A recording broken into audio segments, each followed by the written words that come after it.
the ring poem turned into a song. Now you might recognize this song from the end credits of every episode of The Rings of Power. Now there are vocals. There is the poem added, sung by, can anybody tell me? Do you recognize the voice? Fiona Apple. One guy got it right, you get nothing. You get absolutely nothing, but Fiona Apple. That is pretty cool. And of course it was written by the incredible Bear McCreary who did the sound. Right? He's definitely one of us, y'all. We had lunch last week and he paid, so he's great. I'm just really excited, and this song is going to be dropping if you bought the soundtrack, and you can drop it into your playlist today. So go and check it out, and just get excited for the finale. Who's excited for the finale, y'all? Right? Okay, before we bring a lot of things out, I'm going to show you a lot today, all right? Including, I shaved below the nape today, so I'm serious about this. This is exciting for me. Before we bring out some amazing clips and actors, I want to hear some voices raised for people who think in their hearts they are dwarves. Dwarves in the house? Dwarves? Really? Really? That's some wimpy dwarf action, y'all. There, you get it.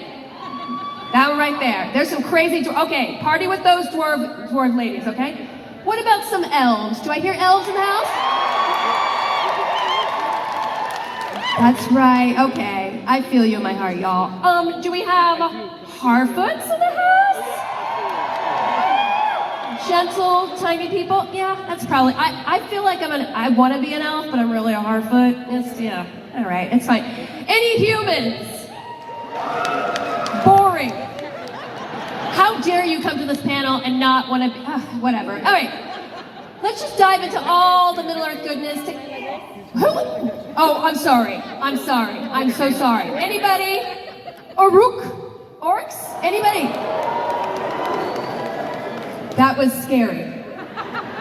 All right, fine. Somebody watch that guy. Let's dig into all the Middle-earth goodness. To kick off this very nice party, we have a message from some very important people. Being here, this is your first panel together since the show came out, right? Yeah. And there's 1 week away from the season finale, so don't spoil anything for that, but it must be kind of a relief to have gotten almost all the show out there. How do you guys feel? There's still stuff we can't talk about. I know. I'm going to try to trip you up, but you're going to be good, aren't you, Charles? It's amazing for it to be out there, because we filmed for nearly 2 years, and we couldn't tell anybody anything, or our loved ones couldn't say anything. Now suddenly we can share it. You guys have seen a huge amount of it. It feels like we can let the floodgates go, and it's very, very exciting to be able to be up here and share it with you. Yeah, and this is I think everybody loves the show, right? Who's here? It is truly amazing. And Cynthia, have you been surprised? Have you been watching the episodes as they come out, or did you all get to watch the episodes, before? Like, how does that work? We watched the first 3 episodes together, which I'm always going to cherish, because there was such a build-up, and it was just, we're fans of the show, we're fans of these stories, we're fans of each other, so you just get to see your friends really just embody these characters, and then I've been watching at home as well. Like, after 3, we're watching along with the audience, so we're getting to enjoy these episodes as well. And for the series finale, there's quite a bit that we don't know. I believe that none of you have seen the series finale, so you're going to see it with the audience next week. Yeah. You don't look happy about that, Charles. You look resentful. When we shot the series finale, this is true, the scripts were sent out to the cast, but with large portions redacted, to make sure that even within the cast, some of us didn't know what was going to happen, and some of us still don't, and that's true. Wow, that is pretty wild. Now, episode 7 came out today. I'm sure, has anyone seen episode 7? Okay. Y'all get A+, little gold stars or whatever, but listen, or little fireflies that he kills. But we don't want to totally spoil it because a lot of you haven't seen it, so we're going to be oblique about it. Sarah, how do you feel? I remember you attacked me in a van at Comic-Con in San Diego. Can you talk a little bit about your journey here as a fan and being at Comic-Cons in general? Well, because I've been a fantasy fan all my life, and it started with Lord of the Rings when I was a little girl reading the books, and then, I'm with y'all. And True fangirl. True fangirl, and that made me fall in love with fantasy and with language. And since then, I've just loved fantasy to bits, and I've always wanted to go to Comic-Con as a fan. Yeah. And never got to go because I'm from Australia and trying to get there and blah, blah, blah. So I got to go, but be on a panel. But also, Felicia Day was there, who I absolutely loved because I was a Supernatural fan and I was a massive Buffy fan. I did attack her in the van. I was like, oh my God, Make it about me, but let's make it about me a little bit.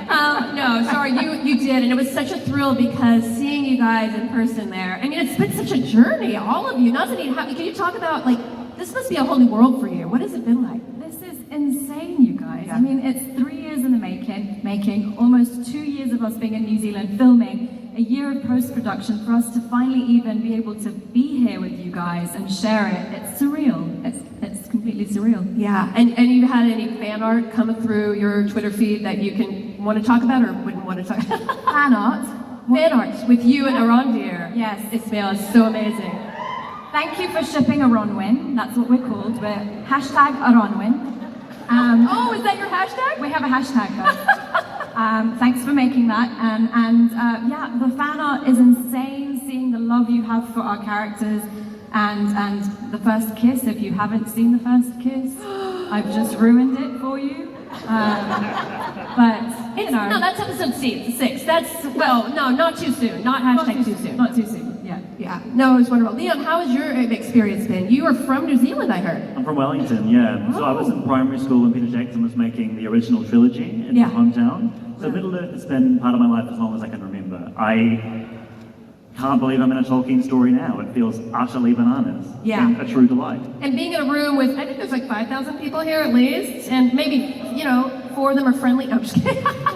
You guys are all wonderful. NYCC is my favorite, except for San Diego. If I had to adopt one of you, we'd have to talk. Anyway, I talk a lot. What an amazing journey it's been to get to here. And you said it took 2 years to film? Daniel, can you talk a little bit about that? I did not know it took that long. Well, the people who were taken out very early to do prep, and some people were doing stunt prep for a long time before we started shooting. So back end of 2019, things really started to get going, and then of course the COVID pandemic hit. Yeah, of course. Oh yes, you shot through the pandemic. So thankfully we were in this wonderful place called New Zealand where people looked after us incredibly, and we were able to keep going. They didn't have COVID, they worked very hard, and we were able to keep shooting, and it was like a different world, and it was incredible. A phenomenal place to film. And yeah, we just kept on going. And by the end, some people had been out there for that length. So you guys were kind of trapped together for a couple years. Who was the one who was the most fun to take drinking? It was Owen, wasn't it? No. I was actually going to say Owen, but there's a couple, there's a few. This guy? The king? Maybe the High King? The High King's the funnest? That is... The High King is the life of the party, you guys. Really? Is your mic broken, Ben? We had a very good time. And we're gonna move on now. Wow, there still is one more crazy big, who the heck knows what's gonna happen, episode left, and it wouldn't be a Comic-Con, y'all, without showing you guys an exclusive finale trailer. What? We saw a lot right there. Can anybody tell me about the finale? Just tell me about the finale, please. Come on, you can tell me. I'm Sauron. Oh, No, I'm Sauron. no, what? No, I'm Sauron. No, I am Sauron. I am in fact Sauron. I knew it, Leon. I knew it. Okay, so that leaves 2 of them who are probably Sauron. That just blew my mind. That was all kind of fire and how do you work with fire like that, y'all? I'm surprised any of you. Very carefully, without losing your eyebrows. Yeah, I saw you in one of the pictures with a mask over your face. And was that tough to film, Cynthia? I mean, it's interesting because obviously you have certain set pieces where there are definitely challenges, but you try your best to channel that, to use that, and then when you see the payoff, when you see some of these sequences, because they take several days, they can take weeks, and it plays very briskly, in the episode, but then you really know what it took to make it and make it as visceral and real as possible. But I have to say, even watching this trailer, we're on the show and I got chills. I'm sitting under the bases rattling, but I'm like, oh my god, like it's incredible. It still blows my mind. It's truly one of the most epic TV shows in I think history. So it's amazing. Now let's talk a little bit about episode 6, which really saw quite a lot of action. That was last week. Could you imagine those fight scenes, y'all? They just blew my mind. Nazami, a lot of core storylines come together. We have the Númenorians and the epic battle with the elves joined to the forces of the Southlands, and everybody is coming together, and it's kind of cool to see the actors act together. Your character, Bronwyn, Nazanin, and Arondir, played by Ismael Cruz Cordova, had a special personal connection we talked about, and you had some really deep, dramatic scenes within all that action. How was that to play? It was so much fun slaying orcs, guys. I loved slaying orcs, and I love that Bronwyn saved. Well, am I giving away too much? Because some of you may have not caught up. It's okay. Now, listen, they love you. Everyone in this room loves you. They do. Thank you. But I love it. It was so fun to play. Months and months of stunts training. But yeah, who doesn't want to slay orcs? It's you kill with the best of them, girl. I would not want to sneak up on you in a kitchen. Yeah, please don't. I might slay. So yeah, it was a lot of fun, a lot of action, and I've never got to do that before. So it was just really, really exhilarating, and yeah, loved it. Yeah, did you have to do some fight training to prepare for that? Yeah, our stunts team is amazing, incredible, you guys. Yeah, there were arrows shot at me, and things ensued, and the amazing Charlotte Brandstrom directed episode 6 and 7. And she is just a force. She also directed me in a show called Counterpart, and she is just extraordinary, visually extraordinary, really dynamic, and I hope you guys enjoyed it. Yeah, no, it was such an episode of highs and lows, and you just played all the notes beautifully, and I'm so glad that you are healthy. I think, no spoilers. So we have the rulers of the Rings of Power, and we have a couple on stage right now, and they think they know a lot. They think they're doing the right thing for the people. Then, so, it's good to be king, right? There's worse kings. So, can you just, I do have a serious question to ask you, but can you talk about your outfit? I heard you wore a corset. Yeah, I'm wearing a corset. But I can't complain about it because, women were like forced to wear them for 100 years, but it's really uncomfortable. Yeah. But it is also a testament to the support we had from the creative team around us. Kate Howley built a costume that when you put it on, whether you like it or not, you feel like the king. Yeah. You're standing up straight. She puts that foot in your back and it's very tight. You know how women feel, yeah, like from the old, everybody probably has to wear a corset, or no? Yes. Yes? Yes. Well, not the Harfords. Not the Harfords, they let it hang out. Yeah, you just get some sticks in your hair and you're fine. You look gorgeous, I'm just saying. You look gorgeous in sticks, Sarah, really. So as King Gil-galad, you ship elves off a lot to Valinor. It's like a free vacation. You get a vacation. It's eternal vacation, but it's nice. But it's an interesting conflict you have with Elrond, played by the amazing Rob Aramayo. He's incredible, right, y'all? Such a hot elf. Such a good actor. Can you talk a little bit about your relationship with him? Like, you're not really listening to him, and yet you do treat each other as equals, for the most part. Sure. I'm thousands of years older. Yeah. I just don't look it. But it's about a good leader, in my opinion, someone who strives to bring out the best in those who serve with and under them. And I think that's what he's striving to do with Elrond, that he sees his potential, whether Elrond sees it or not, and puts him in a position to where he can become who we know he's destined to be. Yeah. Like a loving parent. You encourage your child to have freedom and strength. When they get to the top of the tree, they panic and they're afraid. You make them get down on their own and find their own way. You're there to catch them, of course. Yeah. But there are times, I'm sure, where it goes, he's being mean to Elrond. I'm not.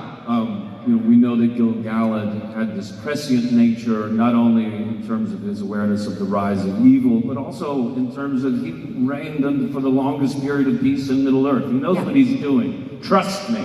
Yeah, absolutely. And King Gil-galad is quite a character in the lore, so seeing where you're going to go is so interesting. And now when you start talking about your character, you get so kingly, and then yet I hear you're the funnest guy at the bar. Like, this is Like Gil-galad, I have many facets. Oh boy. Speaking of rulers, hi Cynthia. Hi. Hi. Oh my goodness, you are a majestic queen. Oh my gosh. Well, I don't. Well, They love you. you're making me blush. You're making me blush. Magnificent. Oh my gosh. Well, it takes. There are many people involved in the creation of a queen. And so I can't do it alone, and I love that actually. It's been the great privilege of certainly my career and life to work with just some of the most talented artisans and people who are really passionate about what they do. Yeah. We have, again, stunts, we have movement people, dialect, and everyone is there with the same level of passion, with the same level of intellect. Yes. Just anytime I hear, we've done quite a few of these things now, and we've finally been able to get to talk about all of this work and the lore, and I'm always in awe just hearing people speak. I mean, even just hearing you talk about Gil-galad, it's like, I really appreciate, everyone really wanting to honor and respect the source. And there is. Words. Yeah, and if you watch the episodes, I'm sure some people have watched the episodes twice, right? At least a couple, like me? Yeah. Which I highly recommend, by the way. I honestly do, because I got to watch it once and then I'm rewatching it, and there's so many lore drops just in the background, in a throwaway line. I mean, JD and Patrick, I have to tell you, they have done so many, it's like a trifle, I guess. Is that a British thing with a bunch of layers? Thank you, Leon, right? Love a trifle. Thank you. So, Queen Muriel is such an interesting character in the books, but also, you are bringing her to life in such a fantastic way. Can you talk about that decision to unite with Galadriel? Because this is such a big turn for your character. You offer to give her a ride back to Middle-earth. It's like, bye! But then you change your mind and you muster an army to go and fight for the Southland, so you don't even know these people. What really fuels that turn in your character? Can you talk a little bit about that and the tree and everything? Yeah, I mean, first of all, I had a fangirl moment with my wonderful peer and friend Morvid, who, the first time I saw her in her armor, I had the moment of Galadriel, this is crazy. And one thing I love that JD and Patrick and the writers, what they've managed to do creatively is even get these two women in a room together. Yeah. I love that. I love this sort of meeting of the minds and a recognition of, I say kindred spirits, but just that recognition of, I get you. Yeah. I get you. I sort of, this unspoken thing. But obviously, Miriel's got a lot on her mind. She may or may not have looked into the Palantir once or twice, seen some things. Yep. And if you know the lore, you know what's coming. But what I think is going to be really great is how we're going to get there. Well, that's the great part, that the show is built on, a skeleton of facts, and all of that seems to be so taken to heart, and yet the inventiveness and the playfulness and the character depth that you never would expect to fill in the gaps is just, it brings the world to life in such an amazing way. Leon, can we talk a little bit about Númenor with you? Because the set, is it real? What is going on? When I visibly gasped when I saw it first on screen in episode 3. What was it like to act on that set? I gasped when I saw it in real life. I live in Auckland, I know those studios, I know that normally when you go there it's just a dirt hatch on the back lot, and they built blocks upon blocks of this incredible city there with, boats on water, with incense burning in the alleyways, with different architecture depending on which century they thought each quarter was built in, with Elven script that had been expunged and replaced with Númenorian graffiti. It was so incredibly detailed, you could completely surrender to that world. So you're saying there's a lot maybe that is on the set that didn't even make it to the screen yet? I think you feel it. I think we got a lot from it, but there's stuff that you would only catch if you were searching for it. Wow. I was just going to say, I also want to mention when we first watched Númenor introduced on screen, Bear McCreary's score, the sort of theme for Númenor, it sort of takes it to another level. Like, you're standing on the set, it's amazing. Then you're introduced in the show, and that music swells, and it's like, and I think the music just like heightens it and adds to it. That's true for all the worlds and characters that have themes. It's sort of just icing on the cake. Yeah, and if you do not own the soundtrack, y'all, please get it, because first of all, there are Easter eggs in there, and second of all, it's just so beautiful in every theme. Bronwyn and Around Here is my favorite, I have to tell you. It's tears. Tears. I'm like, no, don't let anything happen to their love. Anyway, well, so Leah, yes, you were dazzled by the set, and yet your character is a little sus. I don't mean to, that's very unprofessional. Let's talk about the complexities of canon, all right? I'm gonna get a little bend on me, maybe. Oh, that was weird. He's learning from his father. And Verazon, played by Tristan Gravel, I cannot tell if you're a good guy or a bad guy. Are you shades of gray? What's going on with canon? I'm an absolute sweetheart. I think every character in the show thinks they're doing the right thing, either for themselves or for their people. I think with Farazon and Kemen, Farazon has lived a long life. He has been a politician for a long time. He knows what it takes to get to the place Númenor currently is. Yeah. Kemen has only known comfort. He doesn't know that it isn't always like this, that it's not always smooth sailing. Yeah, but no. You burned a ship. And it's one of the most beautiful. If I don't have a model of that ship in my house soon, I'm talking to Sideshow or whatever company. It's the most beautiful. You burned it. And if it wasn't for Isildur, who played by the incredible Maxim Baldry, that would be, all of them would be toast. So what is going on? But if he wasn't there, would it have happened? I mean, I kind of feel like Kemen hasn't taken a lot of initiative before. He's used to things kind of going his way. Yeah. He's used to kind of parroting the ideas of the day, not necessarily bringing much to the table. And he's forced into a corner and makes a wild decision off the back of very little sleep. But it's only that scuffle with Isildur that leads to the thing burning down. I can see him waiting there until sunrise, going, and now I'm going to throw this lantern. Okay. And I'm going to do it on the count of 3. And on 1, 2, I'm going to do it soon. And soon I'm going to throw it. I can see him never going through it. Okay, all right. I think their encounter is what makes that happen. All right. Has anybody convinced he's not a good, he's not a bad guy? No? I think you did good. An angel. Oh boy. All right. Goodbye. Many races and realms of the Rings of Power seem to be wary of outsiders, including the Harfoots. But they do welcome the possibly dangerous stranger. Daniel, let me start with a kind of a softball question. Are you Sauron? I'm so close to you. It's terrifying. Okay. Oh, really? My pores are small. No, it's not Okay. really. Thanks. Sorry. Just kidding. You can't probably answer any of that. I can, Yeah? but I'm not going to. You're not going to. Not this time. Yeah, well, I just want to tell you how brilliant you are as an actor, not having words. How is that? How do you work on a scene with no dialogue? How do you work on that? I mean, I was really lucky to start working with Markella Kavanagh, who plays Nori, and most of my scenes at the beginning were with her, and we managed to form a connection where I just felt the stranger could communicate without words. That Yeah, could do it either. There was just an energy that was coming, from her eyes to his eyes, and that moment in the crater when all the flame happens and he sort of sucks in this fire and it disappears and they clock each other. That was sort of the beginning for us, I think, as a team, and that sort of led us to be able to get through the rest of the series. It's absolutely beautiful. And Sarah, you have a lot of stranger danger, literally. I just made that up.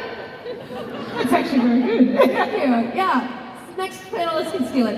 But you seem to to be warming up to the stranger. How is that because of the trust that Nori has in him, or is there something else that happens between your connection with him? Well, before I answer your question, I just want to say I've heard Dan Wayman speak a bit about his acting without words, and he always talks about working with the amazing Michaela Kavanagh, who is absolutely astonishing to work with. Absolutely. But I just want to say I watched him day after day doing his scenes with no dialogue, and he's a consummate performer in terms of being able to convey meaning without words. Moved me to tears many times. Wow. And I saw him do take after take after take. So I just want to acknowledge that because you always talk about other people. Thank you. So I just want to mention that. Yeah, no, he's amazing. Amazing. Absolutely. Yeah. And in terms of Marigold, yeah, she hates him at first. But no, she actually warms to him. I think the initial turning point is when he helps with the cart. Yeah. And she has been so anti, not only the stranger, but anti Nori's idea that we need to move more into the world and we need to go out and explore and do all these things. And at that moment, it's the first inkling that she thinks, oh, maybe my daughter is actually right. Yeah. And also, my daughter is a separate person with her own ideas, and that's where the initial germ starts. and then she travels with him, and they have that. One of my favourite parts is the migration, which feels so Tolkien to me, so magical, and Megan Richards doing that amazing song on top of it. Song, it gave me chills. It's so beautiful. And how is that to film? Because you're so much tall, like you're tall, but you're not so much taller. How was that to film the size discrepancy? I imagine everybody has to be in scenes with people in different races where there's scale issues. How does that work? Well, in that case, we were very lucky because we got to do it all practically pretty much, and that was such a gift because it was the first time we all got to work, the quintet, because we had done lots of stuff together, working on the scenes outside of the day-to-day job. But that was the first time the five of us were together, and it was really great that they did it practically, like with forced perspective and all sorts of things. So yeah. Okay, so nobody wants to talk about who Sauron is. I'll get it from you. It's backstage, maybe. Charles, can you talk a little bit about the rings? When are we going to see some of your bling? What do you think? Oh, I think a couple people want to know, right? There is jewelry imminent. Wow. Earrings? Okay, all right. So everybody's tight-lipped at that finale. Charles, those are the tightest lips I've ever seen on anyone. And Daniel, I'm looking at you. You're pretty tight-lipped too. But I brought something that I think NYCC is going to love, y'all. Just for the NYCC fans, just for you, because even though there are a couple of orcs in there, I was referring to you as to the hostiles before. Everybody else is elves, Harfoots, humans, or dwarves. So I'm going to show you something very special. Let's show this. It's for this room only. So do not spoil this. The scary red light security people are going to... Power twist is that they become a crown. Right? I don't know. Then Charles, what can we glean from this clip that you keep, not to spoil anything? What do you reckon?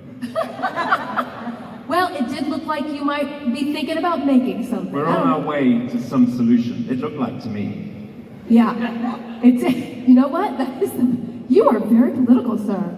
Very, very tight-lipped. What about you, Ben? How tight are your lips? King seems very upset.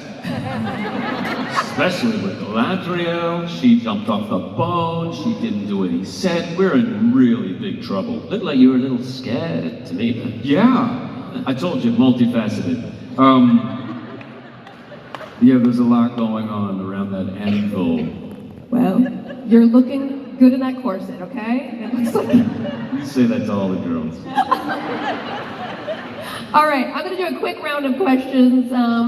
If you could play any other character besides your character, which would you play? Daniel, perhaps someone with dialogue? Midio. Oh, beautiful. Too cool. Too cool. Cynthia? Maybe we swap. Stranger. I would love to do something that is just about not just physicality, but yeah, that sort of expressiveness. And I have to say, whenever the camera really gets close to your eyes, like your whole performance is in your eyes. You say everything with your eyes. It's so moving and beautiful. So it's a love fest, y'all. It really is. Who hates who on set? Nobody. Leon, who would you... Oh, sorry. Hang on, sorry, Cynthia, but you'd have to wear his clothes. You know what? it is the most fashionable. It's a piece of textile off one of the carts, right? It is, but compared to your outfits? But what? It is, you know, you wear it well. You wear it well. It is spun from raw silk. Yeah. It's I'm not joking. natural fiber, right? No allergies whatsoever. Well, I was going to say burlap, but make it fashion. No? you could make anything fashionable, yeah. Really. Leon, what other character would you want to play? Maybe I'd be Poppy. Just want to eat some berries and march around. Sing a bit. Seems nice. You'd have to do it with Nori. Yeah, that'd be lovely. What a pleasure. Those giant berries. Those are the most luscious berries I've ever seen on screen, right? Good stuff. Yeah, exactly. Nazanin. I'm going to say Nori, so we would be pals. Yeah. Even. Nori, because there's so much heart and curiosity, and she's going to hate me for this, but cuteness. Yeah, very cute. Yeah, you guys could go on a road trip together. Yes. Charles, what about you? Who would you want to play? I think I would probably play the king. No, Wow. you can't have him. The gold and Nope. the long... No. I've got the ears No. already. All right. We'll make a crown. Greatest of Elven Smiths over here. He'll get that. You just hold what you hold, and I'll do what I do, and we'll just leave it at that. You can try on the crown. Okay. Sarah, who would you play? Look, I used to always say Arondi because he has the most amazing stunts, but I can't believe I'm going to say this, but after episode 7, because I tease her so much, but after episode 7, her final speech there, I'm going to say Miriel all the way. Oh, yeah. What? If You're amazing you, in Act 7. yeah, if you have not seen episode 7, this woman is a tour de force. I was definitely crying a couple times. So thank you for what you give us, all of you, what you give us on screen. It's really fantastic. So as a fan, We didn't- no, sorry. That guy? Oh, He wants to play Caliban all for you, you don't need to ask him. right. Okay, Ben, who would you want to be? Sauron.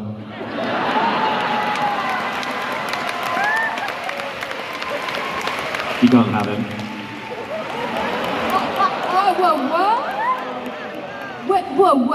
What did you just say? Said he can't have him. Not No. necessarily to do with me, but, you know. Sharon has told me to say that.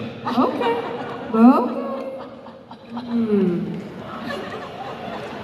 I'm so close to you. Okay. So here's a fun question I like to ask actors. Have you been, the whole show is almost out. Have you been recognized on the street by baristas or fans? How have you been recognized? I'm going to start with Nazanin. Oh gosh, that's such a, I don't know what to say. Possibly. Well, I mean, very few people come up to you and say, hey. I mean, a lot of the time it's like, hey, you're that chick from one something. Yeah. Or it's, you're that chick from, and it's not even me. So that happens. Okay. And I'm like, oh, sorry, that's not me. But yes, this has been I think for all of us, it's been extraordinary. Yeah. Leon, does anyone recognize you? If you had one relative be like, I'd watch what you did, like my mom did once? Every relative. Really? Been in touch. Yeah, absolutely. But strangers, I don't know. I've been lying low. I've been trying to Yeah. go places where I know. See. I'm sure you're going to burn something in season 2. So they're going to be like, you're the guy that burns things out. Love to burn stuff. Cynthia, have people recognized you? I had an interesting encounter. I was in France, not to brag. I was visiting relatives, and my husband and I were sitting at a sidewalk cafe, and it was one of those like, "Are you on TV?" Sure. The guy's trying to think, and he's like, "The Queen?" And I was like, "Yeah." But it was just as funny, like, "The Queen?" It's Sure. an accusation. Like an accusation, like, you. I had an encounter yesterday. If you're here, you absolutely made my day. Aww. Yesterday morning, like 7 a.m., I'm getting coffee, and I hear a voice behind me say, "Are you Gil-Gadaddy?" here. I'm still buzzing from it a little bit. Made me feel good all over. I didn't know it was appropriate to bring up that meme, but Is it a meme? yeah, man, you're a meme. You're a meme. Gil-Gadaddy.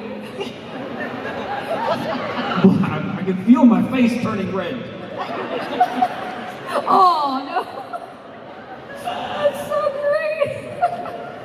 I thought it was just a really clever person. Like, wow. Charles, have you been recognized on the street or anything? There was a moment, the London premiere. We were on our way into the theatre to watch the film, and we were being ushered by our handlers, as they're called, talent handlers, like animal wranglers. But Did you have a cattle prod? we were, yeah, kidding. Okay, actors, and then there was a bank of autograph hunters just outside the cinema, and I was going in. Someone said, "John." Oh no, sorry, I got to go in. My name's not John anyway. I said, "Well, fuck you then, John."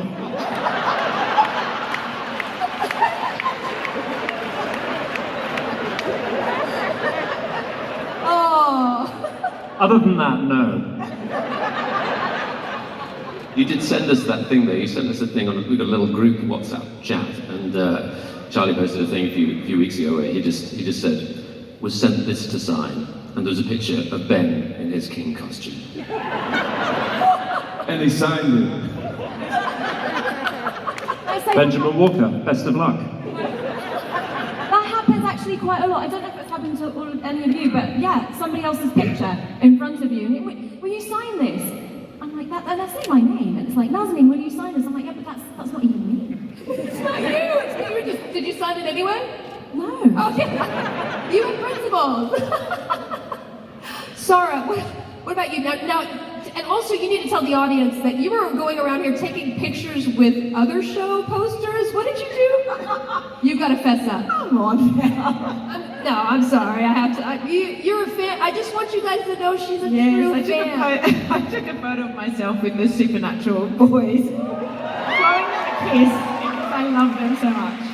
I'm going to text that to Jared.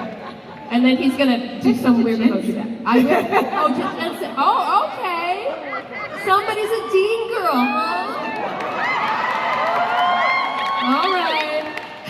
Now, Daniel, you had an interesting story about the opposite of what I'm asking you, being recognized, but you weren't recognized by people who actually know you. Oh yeah, people who've known me for 40 years would walk past me when I had that beard, and because it was my own beard and my own hair, and they'd walk past me and I'd say, "Oh, hi, Rog," and it's sort of like, "Good afternoon." And I said, "No, Rog, it's me. Yes. Come on, Carrie, keep walking. "Oh, Rog, it's me. It's Daniel." "Oh, Daniel, what happened to you?" That's all I got. COVID. You come out of quarantine. Oh boy. Now, since we're, I guess, toward the end, I can ask you this question. What was one of you guys' favorite scenes to film? Leon, was it burning? The burning was fun. It was fun. I mean, I think I took like 4 days to do that whole sequence. Wait, what? Yeah, it was really slow. I'm gonna do it. 1, 2. Yeah, exactly. They got all of that stuff, and they went like, "It's quite protracted. We should maybe just speed it up a little bit." Yeah. No, I think that was the first thing I did, starting out in that water being dragged out by Maxim, and then the last thing I did was being knocked out over and over and over again. So that was a pleasure to see that come together after spending a lot of time running through it. Yeah. I had another day with Emma in episode 5. We were having this conversation, but there were hundreds of extras down below who would applaud after every take, and that was quite nice for your ego. Wow. Yeah, probably that.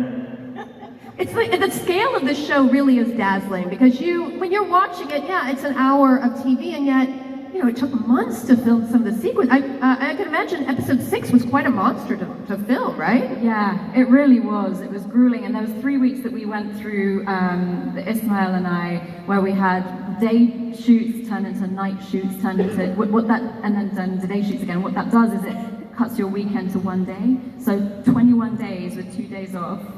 And, wow. And you're like your head's spinning.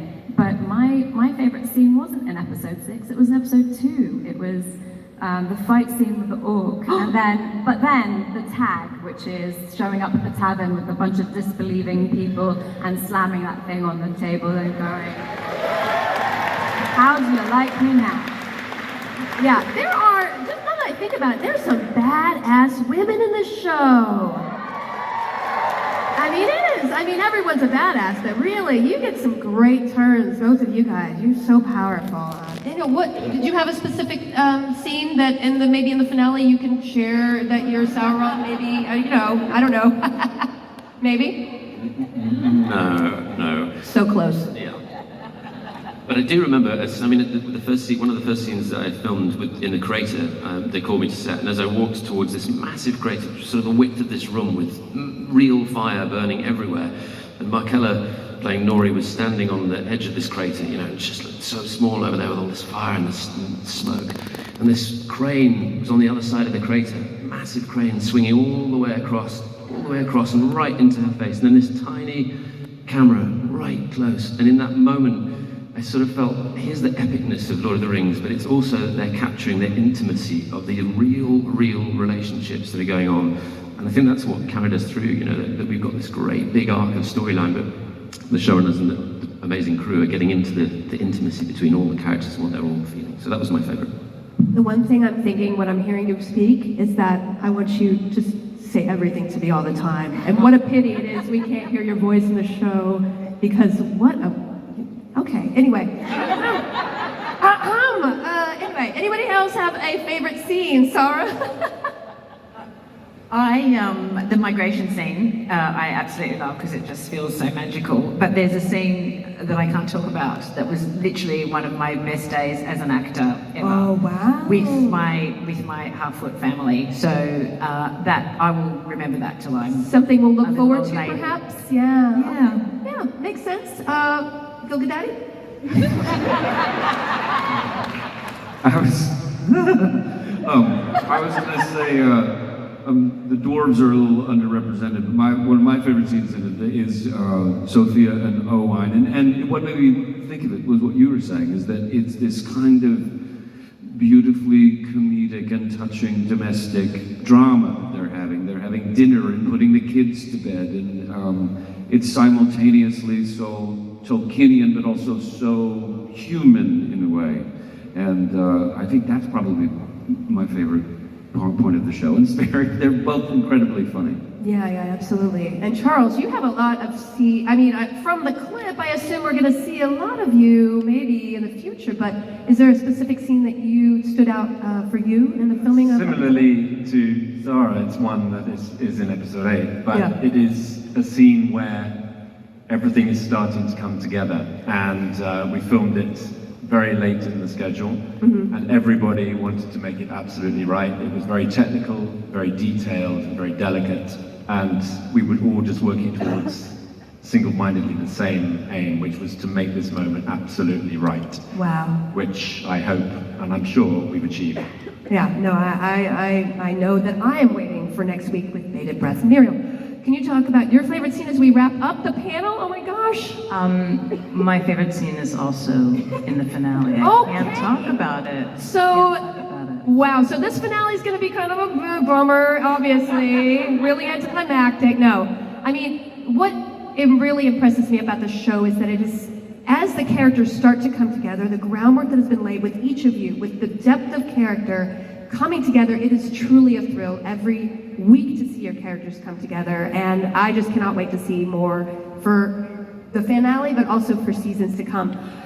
Last thing I'm going to say before we wrap it up, if you've binged every episode and you have looked for Easter eggs online and you scoured the internet and you want every tidbit of Tolkien lore you can, I am happy to announce something. Amazon Music, Wondery, and Prime Videos, the official The Rings of Power podcast will be released with me hosting it. I'm so thrilled that all the episodes will be released on October 14th on Amazon Music for free. I get to speak to cast and crew.